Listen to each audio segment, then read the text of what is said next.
दोस्तों नमस्कार, मैं मन्नू आपका स्वागत करता हूं क्रेजी फॉर रियलिटी में। तो दोस्तों पंचायत वेब सीरीज के सीजन 3 के पार्ट 2 में हम एक्सप्लेन करेंगे एपिसोड 4 से लास्ट तक की कहानी। और इससे पहले की कहानी देखने के लिए हमारा पिछला वीडियो जरूर देख लीजिए। तो दोस्तों 4th एपिसोड की स्टार्टिंग में हम देखते हैं कि पंचायत में मीटिंग होने वाली है और सचिव प्रधान को ये सुझाव देता है कि वो पहले ही सबको ये बता दे कि विधायक के जेल जाने की वजह से वो इस रोड को नहीं बनवा पाएगा। लेकिन प्रधान को ये मंजूर नहीं है। थोड़ी देर बाद मीटिंग चालू हो जाती है और तभी यहाँ पर आता है वन राकस यानी भूषण और वो यहाँ पे आकर हंगामा कर देता है। वो एक्सपोज कर देता है कि कैसे प्रधान ने पूर्वी गांव और पश्चिमी गांव के बीच भेदभाव करके 12 में से 8 घर तो अपनी एरिया में यानी कि पश्चिम में दिलवा दिए हैं और पूरब में दिलवाए सिर्फ 4 घर। पूरब वालों से इतनी नफरत क्यों करते हैं प्रधान जी?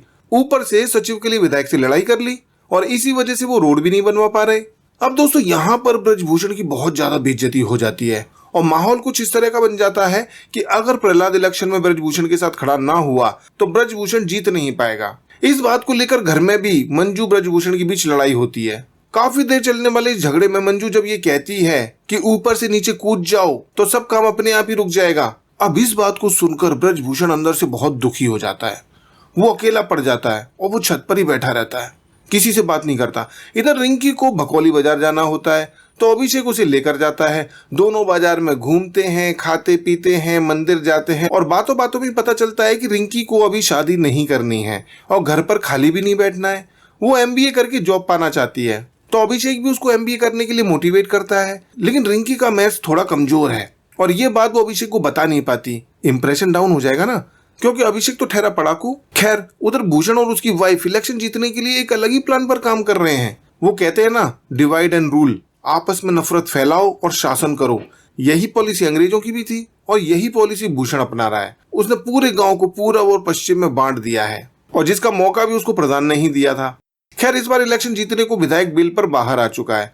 भूषण अपनी बीवी विनोद और माधव को लेकर विधायक के पास जाकर डील करता है कि वो फुलेरा के प्रधान और सचिव से बदला लेने के लिए विधायक की मदद करेगा और विधायक को फुलेरा गांव की रोड बनवानी पड़ेगी। इस वजह से भूषण गांव का हीरो बन जाएगा और प्रधानी का चुनाव जीत जाएगा। अब ये सब होगा कैसे? तो भूषण बताता है कि वो फुलेरा गांव और विधायक के बीच एक शांति समझौता कराएगा जिससे वो सभी के लिए महान बन जाएगा और फिर इस शांति समझौते के बदले वो प्रधान से और सचिव से बदला दिलवाएगा और इलेक्शन जीतने के बाद विधायक रोड बनवा देगा। अब विधायक भी बहुत कमीना है, उसे बदला लेना है जिसके बाद वो अपने वादे से मुकर जाएगा। इसलिए फिलहाल वो शांति समझौता करने को मान जाता है। उधर गांव में प्रहलाद एक शहीद का पिता है तो लोग उसकी इज्जत करते हैं। इसलिए गवर्नमेंट से घर दिलाने वाले भेदभाव में कोई प्रहलाद को ब्लेम नहीं कर रहा है, सब ब्रजभूषण को ही ब्लेम कर रहे हैं और ये जानकर प्रहलाद को बुरा लगता है। इधर प्रधान तब से घर की छत पर अकेला बैठा हुआ है, खाना भी नहीं खा रहा है और बाकी सब लोग रात को बियर पीने के लिए प्रधान को बुलाते हैं। अब रात में ये चारों लोग साथ में बियर पीने को बैठते हैं और तब प्रहलाद अपनी समस्या बताता है कि वो गवर्नमेंट घर वाले मामले में ध्यान ही नहीं दे पाया था। अपने शहीद बेटे की वजह से उस पर कोई उंगली नहीं उठाएगा, सारे लोग सिंपैथी वोट देंगे। इसलिए प्रहलाद ने यह तय किया है कि इस बार के इलेक्शन में वो खड़ा नहीं होगा। सब लोग शॉक्ड हो जाते हैं, काफी मनाते हैं लेकिन वो नहीं मानता। फिर अगले दिन भूषण ने पंचायत की मीटिंग बुलाने को कहा तो ब्रजभूषण तो मीटिंग नहीं करना चाहता था क्योंकि भूषण पंचायत का पार्ट ही नहीं है। लेकिन मंजू देवी ने मीटिंग बुलवा ली क्योंकि इस समय माहौल उनके खिलाफ चल रहा है। अगर भूषण रोड बनवाने के लिए कोई अच्छा सुझाव देता है तो ठीक है। अब दोस्तों मीटिंग शुरू होती है और भूषण ही सबसे लेट आता है। मीटिंग में भूषण से पूछा जाता है कि भाई आपके पास में क्या तरीका है रोड बनवाने का, और भूषण बताता है शांति समझौता। और ये सुनकर प्रधान को हंसी आ जाती है। खैर मीटिंग में भूषण बताता है कि उसने विधायक को शांति समझौते के लिए मना लिया है। विधायक गांव में रोड भी बनवाएगा। अभी वो शांति समझौते के लिए गांव आएगा और सफेद कबूतर उड़ाएगा। अब पहले तो प्रधान हंसता है लेकिन बाद में इस प्रोग्राम की व्यवस्था करने के लिए मंजू मान जाती है। सारे लोग तैयारियों में लग जाते हैं। मंजू देवी अपने घर पर अपने हाथों से विधायक के लिए स्पेशल कटहल की सब्जी वाला खाना बनाती है और बाकी सचिव और विकास सफेद कबूतर की खोज में घूमते रहते हैं और उन्हें गांव में एक जगह बम बहादुर के घर पर कबूतर मिल भी जाते हैं लेकिन वो पूरी तरह से सफेद नहीं है। प्रहलाद अपने बेटे की डेथ के बाद अब काफी टाइम के बाद सफेद कबूतर उड़ाने की बात पर हंसा था। वो कहता है कि विधायक कैसा आदमी है, कबूतर उड़ाने की बात करता है। उसको हंसता मुस्कुराता देख प्रधान और सारे लोग बहुत खुश होते हैं।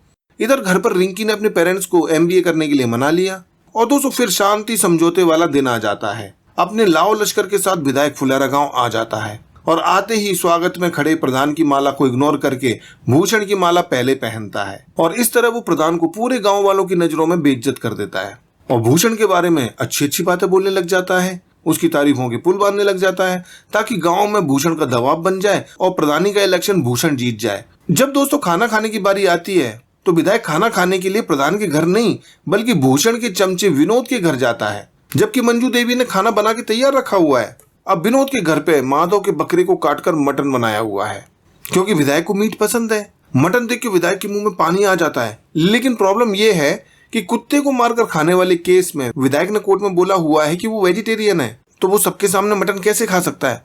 इसलिए विधायक सारे कैमरा बंद करवा देता है और फिर मीट खाता है। खैर, इसके बाद पंचायत ऑफिस के आगे कबूतर उड़ाने का प्रोग्राम भी रखा जाता है और शांति समझौते का कबूतर भी विधायक प्रधान के साथ नहीं बल्कि भूषण के साथ मिलकर उड़ाता है। लेकिन दोस्तों यहाँ पर कबूतर को वो इतना टाइट पकड़ा हुआ है कि कबूतर उड़ ही नहीं पाता और बहुत टाइट पकड़े होने की वजह से वो मर जाता है। अब कबूतर वाला बम बहादुर भी वहीं खड़ा हुआ है और अपने कबूतर मरने की वजह से विधायक पर गुस्सा हो जाता है, जिसकी वजह से विधायक का आदमी छुट्टन बम बहादुर को मारने के लिए रेडी हो जाता है, उसका कॉलर पकड़ लेता है और इधर पूरा गांव बम बहादुर के सपोर्ट में खड़ा हो जाता है कि हाथ लगा के देखो इसको।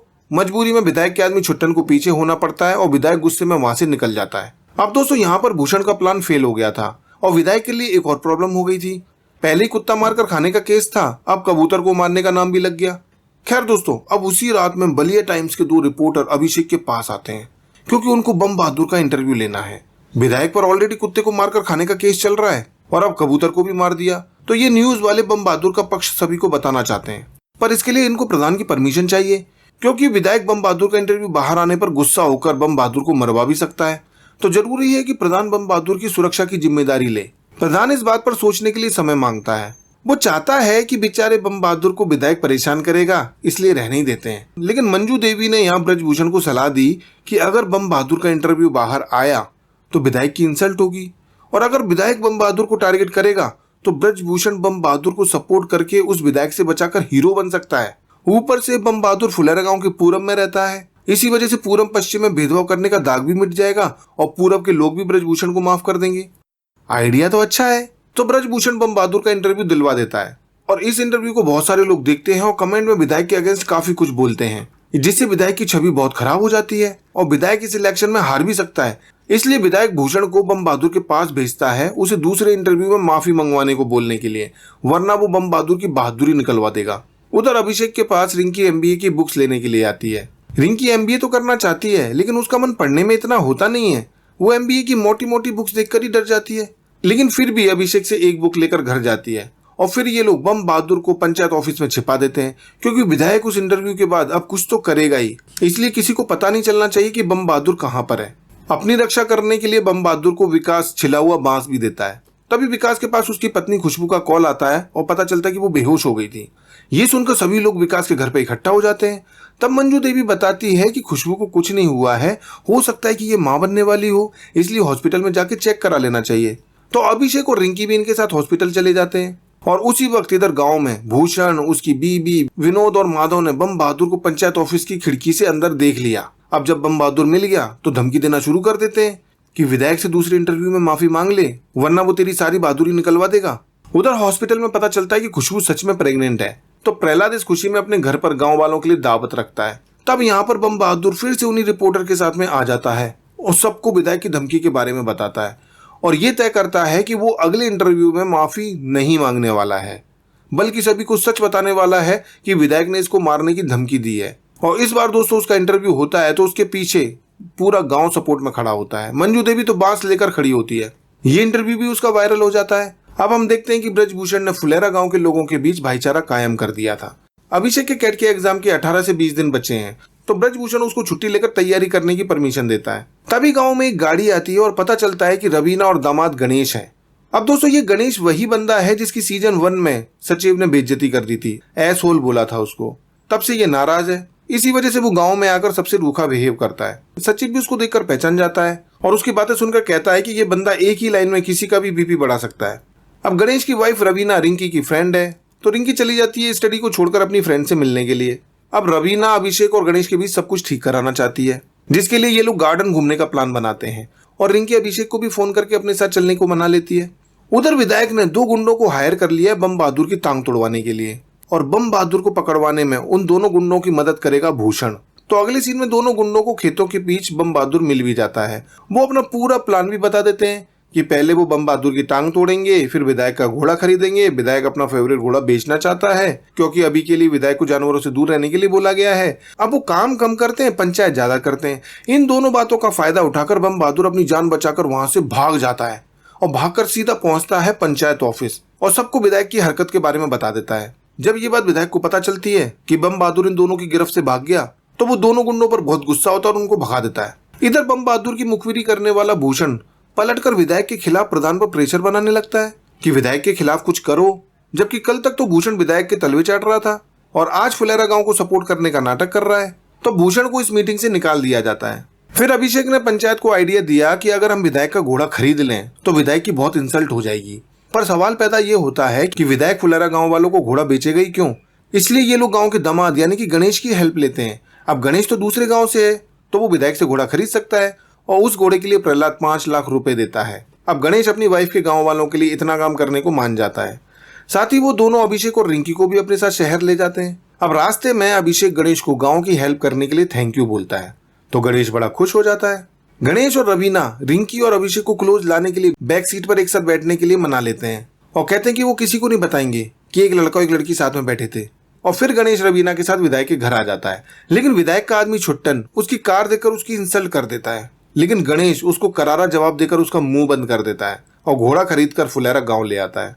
अब विधायक का घोड़ा देखकर गांव वाले बड़े खुश हो जाते हैं। वो गणेश को सिर आंखों पर बिठा लेते हैं, लेकिन भूषण इस बारे में विधायक को बता देता है कि ये क्या अनर्थ कर दिया आपने, वो घोड़ा तो फुलेरा वालों ने खरीदा है। ये जानकर तमतमाया हुआ विधायक अब चुप नहीं बैठता। वो लाठी बंदूकें लेकर गुंडों के साथ फुलेरा के लोगों को सबक सिखाने के लिए निकल लेता है, लेकिन उसको गांव के बाहर ही भूषण हाथ जोड़कर रोक लेता है और समझाने लगता है लेकिन विधायक आज मारपीट करने आया हुआ है और वो बिना घोड़ा लिए वापस जाने वाला नहीं है। विधायक ने भूषण को 2 घंटे का टाइम दिया, या तो 2 घंटे में घोड़ा वापस आ जाना चाहिए, नहीं तो गोलीबारी जरूर होगी। भागा भागा भूषण गांव वालों को जाकर समझाता है कि घोड़ा वापस कर दो, विधायक छोड़ेगा नहीं किसी को। लेकिन इधर भी गांव की इज्जत के लिए सब लोग डटे रहते हैं। वो फाइट से नहीं डरते और विधायक से तो बिल्कुल भी डरने वाले नहीं थे। तो सभी लोग अपने गांव की इज्जत बचाने के लिए हथियार उठा लेते हैं। काफी सोच समझकर यह तय किया जाता है कि पहली गोली गांव वालों की तरफ से नहीं चलेगी। अब परमेश्वर ने अपनी बेटी रवीना और दामाद गणेश को खेतों के रास्ते पहले ही बाहर निकाल दिया। तभी विधायक के पास डीएम का एक आदमी और थाना प्रभारी भी आते हैं। बहुत समझाते हैं, विधायक नहीं मानता, तो जाकर गांव वालों को समझाते हैं, वो भी नहीं मानते। तब तक 202 घंटे पूरे हो जाते हैं और अब विधायक अपने गुंडों के साथ गांव में घुस जाता है। इधर भूषण का काम खराब होता जा रहा था। विधायक और गांव वालों की लड़ाई में वो किसका साथ दे, इसलिए वो अपनी वाइफ और विनोद और माधव के साथ सफेद झंडा लेकर बीच रास्ते पे बैठ जाता है और हीरो बनने की कोशिश करता है कि गांव के लिए पहली गोली वो खाएगा। अब विधायक के गुंडे और गांव वाले एक दूसरे के ऊपर बंदूक ताने रेडी खड़े हैं। प्रहलाद टंकी के ऊपर से विधायक को बंदूक के निशाने पर लेकर खड़ा है। किसी भी वक्त कहीं से भी गोली चल सकती है। लेकिन तभी डीएम के आदमी के पास विधायक से बात कराने के लिए डीएम का कॉल आता है। डीएम विधायक से बात करती है और लाइन पर उसके सीनियर और एमपी को लेती है और वो एमपी भी उसे समझाता है कि पॉलिटिक्स पावर से नहीं माइंड से की जाती है। इस तरह गली मोहल्लों में गुंडागर्दी करके तुम इलेक्शन नहीं जीत सकते। तब कहीं जाकर विधायक अपने आदमियों के साथ गांव से वापस लौट जाता है और गांव वाले खुश हो जाते हैं। अब 215 दिन के बाद अभिषेक अपना एग्जाम देने जा रहा होता है और बाकी लोगों के साथ वो रोड पर बस का वेट कर रहा होता है। तभी बस तो आ जाती है, लेकिन 2 गुंडे बाइक पर आकर इन लोगों पर फायरिंग करके चले जाते हैं। गोली तो किसी को नहीं लगी, लेकिन वो वापस से मारने के लिए लौटने लगते हैं। इसलिए पहले अभिषेक को तो बस में बिठा दिया जाता है ताकि उसका एग्जाम मिस ना हो और प्रधान, प्रहलाद और विकास अपनी जान बचाने के लिए भागने लगते हैं। काफी देर लुका छिपी करने के बाद में एक जगह पर वो तीनों गन पॉइंट पर आ जाते हैं और तभी हमें गोली चलने की आवाज सुनाई देती है। और दोस्तों अगले सीन में हम देखते हैं रुद्र हॉस्पिटल को, जहां अभिषेक अपना एग्जाम देकर अपने कजिन के साथ वापस आकर देखता है तो पता चलता है कि गोली प्रधान जी को लगी है, लेकिन उनकी जान बच गई है क्योंकि गोली कंधे पर लगी है। प्रधान जी की ऐसी कंडीशन देखकर अभिषेक गुस्से में तमतमाया हुआ गांव के भूषण को सबक सिखाने के लिए जाने लगता है, लेकिन उसको संभालने प्रहलाद और विकास भी उसके पीछे आते हैं। और हॉस्पिटल के बाहर वो देखते हैं कि विधायक भूषण के साथ प्रधान की कंडीशन देखने के लिए आ रहा है। अब अभिषेक विधायक पर गुस्सा दिखाने लगता है और उसको सुनाने लगता है, लेकिन विधायक बोलता है कि उसने गोली नहीं चलवाई। अगर गोली चलवाई होती तो वो जान से मरवाता। क्या पता प्रधान ने सिंपैथी पाकर इलेक्शन जीतने के लिए खुद ही अपने ऊपर गोली चलवाई हो। जिसके बाद भूषण भी प्रधान के बारे में यही बोलता है और ये सुनकर सचिव भूषण के गाल पर एक जबरदस्त थप्पड़ लगा देता है। जिसके बाद दोस्तों सबके बीच मारा पीटी शुरू हो जाती है। सब एक दूसरे के पिछवाड़े पर डंडे मारने लगते हैं। गलती से अभिषेक के डंडे से विधायक के सिर पर भी चोट लग जाती है। जिसके बाद विधायक भी इस मारापीटी में शामिल हो जाता है। बड़ी मजेदार सी फाइट होती है ये। अब इस मारापीटी की वजह से पुलिस विधायक समेत सबको अरेस्ट कर लेती है और सब थाने में जख्मी हालत में जमीन पर बैठे होते हैं। लेकिन दोस्तों सस्पेंस अभी भी बना हुआ है कि प्रधान जी पर गोली चलवाई तो चलवाई किसने, और इसी सस्पेंस के साथ पंचायत का ये सीजन 3 खत्म हो जाता है। तो दोस्तों आप इस बारे में क्या सोचते हैं, अपनी राय कमेंट बॉक्स में जरूर लिखिए। वीडियो पसंद आया हो तो लाइक कीजिए, शेयर कीजिए और देखते रहिए क्रेजी फॉर रियलिटी।